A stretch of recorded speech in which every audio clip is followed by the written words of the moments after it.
E hoje o tema é utilidade pública.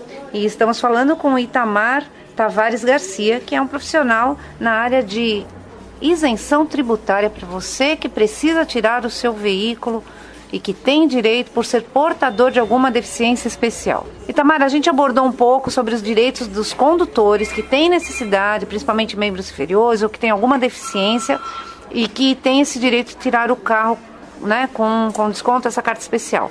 Agora explica pra gente o que são direitos dos não condutores. Quem são essas pessoas? Os não condutores são as pessoas que, pela própria informação, não têm condições de dirigir. Eles são enquadrados basicamente em 3 grupos, que é deficiência física, normalmente tem que ser uma deficiência física severa, deficiência visual, que tem que ter uma perda significativa da visão, ou totalmente cego ou praticamente cego, né? Ele tem que ter assim em torno de 10% da visão, isso somado às duas vistas, né? Então existe um parâmetro de análise, né? Que é uma tabela, que é aquela que quando você vai fazer qualquer exame de vista é mostrado para você. Então daquele exame que você faz, a pessoa, para ter direito, ela tem que ter 10% no máximo de acuidade visual somada às os dois olhos, né? Tem a deficiência mental e tem o segmento do autismo, né? Então esses são os 3 segmentos que dão direito, né? Na verdade é 4, mas 2 se enquadram no mesmo segmento. Deficiência física e visual se enquadram no mesmo segmento. Temos a deficiência mental e tem a deficiência do autismo. E essa lei que dá direito aos não condutores, ela é antiga, Itamar? Sim, a lei era tanto para não condutores quanto para condutores, tem o IPI há muitos anos, isso por meados dos anos 90. Para os não condutores, foi inserido a isenção do ICMS em 2013, né? Então hoje é um segmento que é muito procurado, né? Porque como era um benefício só e toda a burocracia era até um limitador, então é um segmento muito grande. Inclusive tem pesquisas, né, que em outros países, que o segmento dos condutores, dos não condutores, é 10 vezes maior do que os condutores.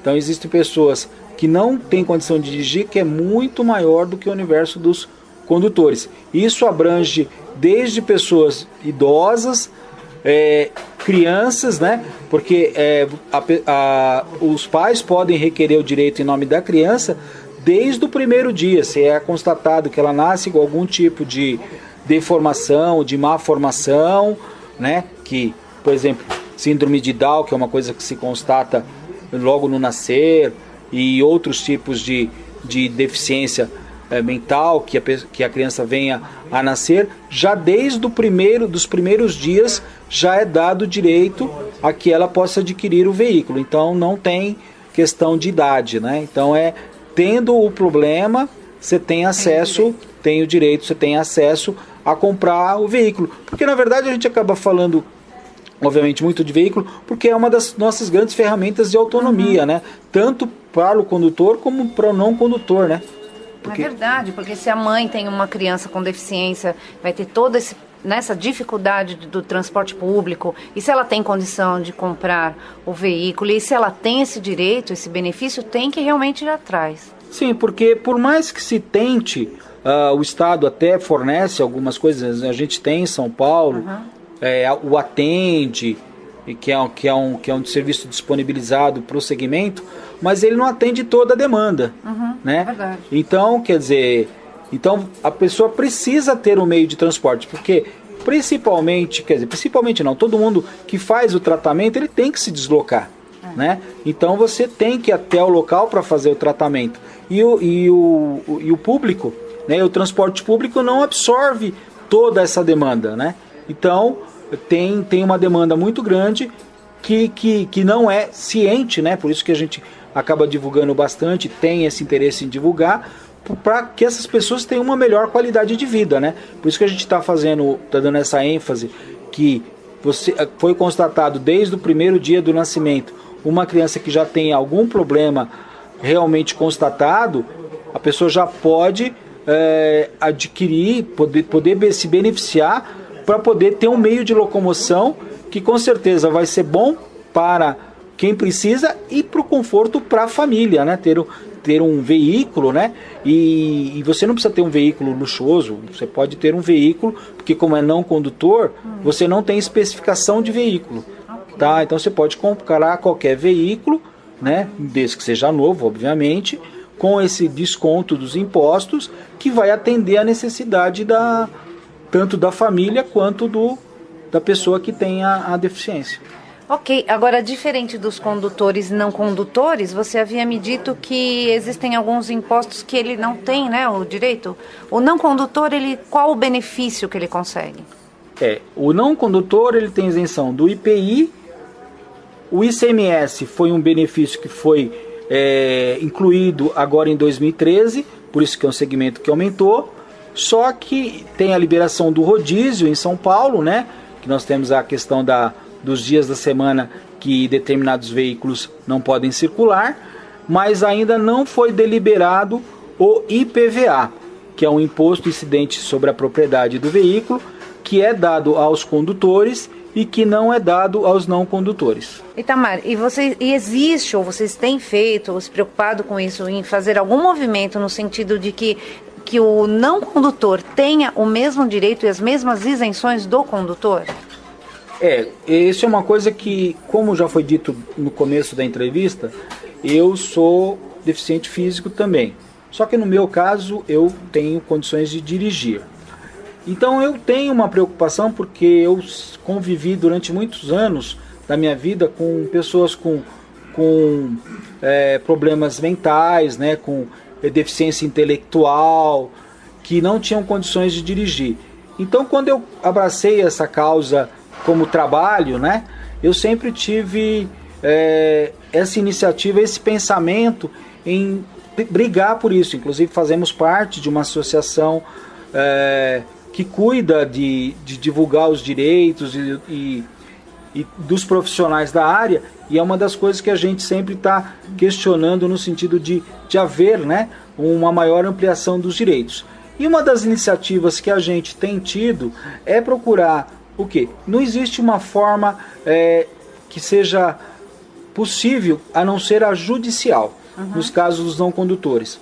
Então a gente está tentando criar um departamento para que a gente possa viabilizar os nossos clientes para que eles entrem com ações, porque esse é um benefício que, na minha opinião, é mais do que justo.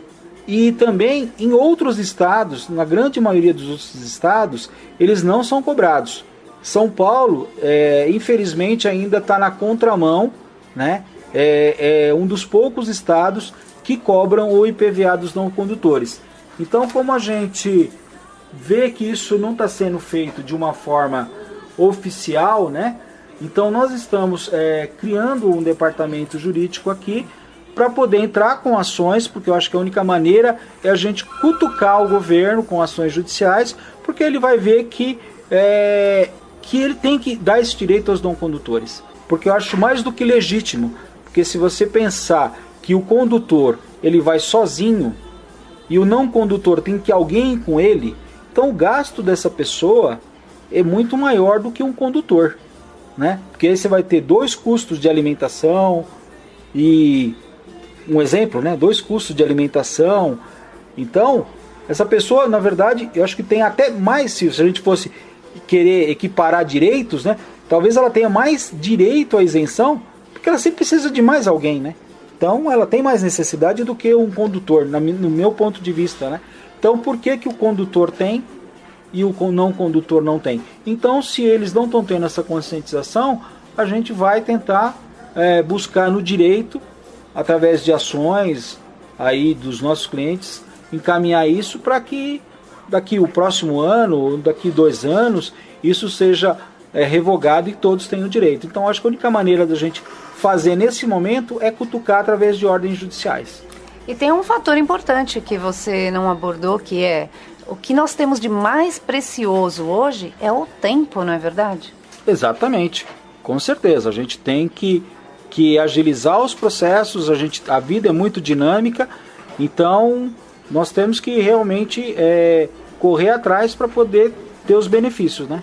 Porque essa pessoa que acompanha o não condutor, ele está dando para ele o tempo dele, não é verdade? Então eu acho que nada mais justo do que ele ter também direito a isenção total, como ao mesmo direito que o condutor tenha. Não tenha dúvida, né? Porque se você traçar um paralelo, eu vou sozinho para os locais, aí se alguém que tem, quer dizer, aí é só o meu tempo, né? Agora, se é outra pessoa, você tem que sair do trabalho, quer dizer, então o teu custo, ou ela nem trabalha, né? Porque normalmente quem tem uma pessoa que não tem autonomia, né? Que normalmente é um não condutor, não tem autonomia, né? Então, quer dizer, você tem que sempre ter um cuidador, tem que ter alguém para auxiliá-lo, né? Então, é uma coisa, na minha ótica, totalmente injusta. Você dá direito para quem tem autonomia e não dá direito para quem não tem autonomia, né? Então, em função disso, a gente está entrando nesse procedimento para poder cutucar realmente o Estado, no sentido dele ter muitas ações aí que a gente pretende entrar, né? Pretendemos divulgar esse trabalho para que o governo daqui a pouco ele, por conta própria, fala assim, olha, a partir do tal exercício, a partir de 2016, 2017, nós não vamos cobrar mais. Porque a gente já paga tantos impostos e eu acho que é injusto você dar direito a um segmento e não dar a outro, sendo que praticamente é o mesmo. São os mesmos, né? Agora uma dúvida com relação ao não condutor. O não condutor, o direito é dado a ele, e como funciona as pessoas quem é que tem o direito a levar, como que funciona isso em termos de lei? Na verdade, o não condutor, o carro sai em nome do beneficiário. Ou seja, tanto faz, pode ser um idoso, como um adulto, quanto um menor de idade, uma criança. O veículo sempre vai sair em nome do beneficiário, tá? Quanto à condução do veículo, isso é determinado no início do processo das isenções. Então, para que a gente possa adquirir os benefícios, você tem que dar entrada na documentação e lá é determinado os condutores. Não há necessidade na obrigatoriedade de ser parente de primeiro ou segundo grau. Pode ser qualquer pessoa que acompanhe a pessoa, obviamente sendo habilitada. Então, é indicado no mínimo 1 a 3 pessoas que seriam o responsável pelo transporte da criança. Mas que isso também pode mudar, né? Sim, não, porque na verdade isso é mais um controle interno. Porque para fiscalização não vai estar nominado quem é a pessoa que pode dirigir o veículo. Aí é uma questão mais da questão do seguro num eventual sinistro que a gente fala, no caso de furto ou roubo, que aí eles vão analisar o perfil do condutor. E no caso como fica na questão da multa se o carro está no nome do deficiente? O correto nesse caso é sempre indicar o condutor, tá? Porque quando você é autuado, perfeitamente, o órgão autuante te encaminha a multa e lá você indica o condutor. O correto é sempre indicar o condutor, até porque não há forma dele dirigir, porque ele não tem habilitação, então não tem como ficar vinculado à CNH dele, porque ele é não condutor. Itamar, então depois de tudo concretizado, a pessoa conseguiu aí o direito à isenção para tirar esse veículo, quanto tempo ela tem de obrigatoriedade, digamos assim, de ficar com esse veículo? Isso, em função do benefício fiscal que ela está tendo na compra do veículo, existe a obrigatoriedade dela permanecer 2 anos com o veículo. Se ela precisar vender antes, aí ela tem que fazer o recolhimento dos impostos que ela foi isenta, tá? Então, durante 2 anos, ela tem que, entre aspas, né, o tempo mínimo para que ela permaneça com o veículo. Depois de 2 anos, aí ela está livre para fazer a venda. Aí o veículo é um veículo comercial, ele pode ser vendido a preço de mercado. Por isso que é interessante tanto para o país, né, eu acho que no geral, para a cidade, porque é o seguinte, você vai ter sempre uma frota atualizada. Então a pessoa vai poder trocar a cada 2 anos de veículo, né, e vai estar sempre com um veículo novo, né, em condições para quê? A pessoa que tem tanto condutora como não condutora precisa ter um carro que não quebre. Então, você precisa do carro como uma ferramenta de transporte de autonomia. Então, você pode trocar o carro com prazo mínimo de 2 anos. Esse é o prazo que é determinado tanto pela Receita Estadual quanto a Federal. Ok. Então, hoje eu falei com o senhor Itamar Tavares Garcia, num serviço aqui, num programa de utilidade pública para as pessoas que têm necessidades especiais e que têm que ir atrás dos seus direitos. Espero que realmente tenhamos podido ajudá-los. E Itamar, muito obrigado pela sua participação. Eu que agradeço a oportunidade, tá, de estar divulgando todo esse segmento, todo esse processo, porque o que a gente quer mais fazer, além de trabalhar em cima disso, é divulgar e para que as pessoas que têm algum tipo de deficiência tenham cada vez mais acesso à informação e, de consequência das informações, os direitos que a lei as prerrogam, né? Para poder adquirir veículo, outros bens, ter acesso a tudo que for de melhor para a qualidade de vida dessas pessoas. Esse é o nosso projeto de trabalho também. Então é isso, a lei está aí para ser cumprida e as pessoas têm que saber dos seus direitos. Então, por aqui termina mais um programa. Fiquem todos com Deus e até a próxima semana com mais um programa Ao Céu Pro Saúde. Até lá. Você ouviu na Showtime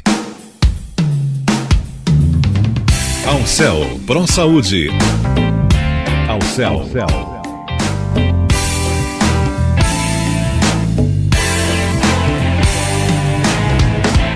Ao Céu Pro Saúde.